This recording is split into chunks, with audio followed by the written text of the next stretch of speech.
గంజాయి డ్రగ్స్ పై ఏపీ సర్కారు యుద్ధం ప్రకటించింది. గంజాయి విక్రయించే వారి కుటుంబానికి ప్రభుత్వం ఇచ్చే అన్ని సంక్షేమ పథకాలను కట్ చేస్తున్నట్లు మంత్రి నారా లోకేష్ ప్రకటించారు. గంజాయి డ్రగ్స్ నిర్మూలనకు క్షేత్రస్థాయిలో ఉక్కుపాదం మోపాలని ఆదేశించారు.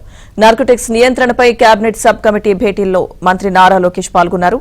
ఇక AP anti narcotics task force ను ఇకపై ఈగల్ గా మార్పు చేశారు. ఇక పాఠశాలలు అలాగే కాలేజీలు, యూనివర్సిటీలు, గ్రామ వార్డు సచివాలయాల్లో ఈగల్ కమిటీలను ఏర్పాటు చేయాలని ఆదేశించారు.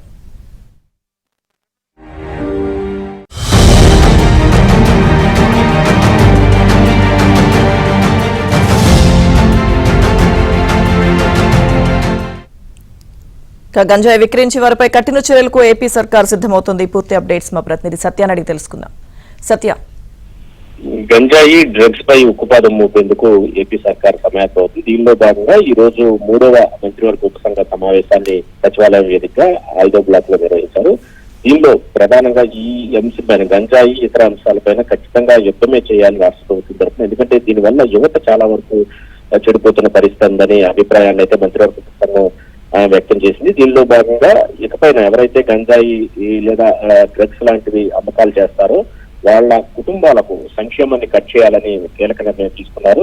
అదేవిధంగా గంజాయి డ్రగ్స్ అమ్మకాలపైన సాంకేతికతను ఉపయోగించుకున్నట్టు ఇప్పటికే డ్రోన్లను ఏదైతే వరదల సమయంలో విజయవాడ వరదల సమయంలో ఏ విధంగా అయితే వినియోగిస్తున్నారో అదేవిధంగా డ్రోన్లను పంపి ఎక్కడెక్కడ గంజాయి పండిస్తున్నారు, ఆ పంటను డ్రోన్ల ద్వారానే నాశనం చేయించే విధంగా టెక్నికల్ గా ఏం ఛాన్సెస్ ఉన్నాయనే దాన్ని కూడా అధ్యయనం చేయాలని నిర్ణయం తీసుకున్నారు. నార్కోటిక్స్ కూడా కేబినెట్ సబ్ కమిటీ చర్చించారు.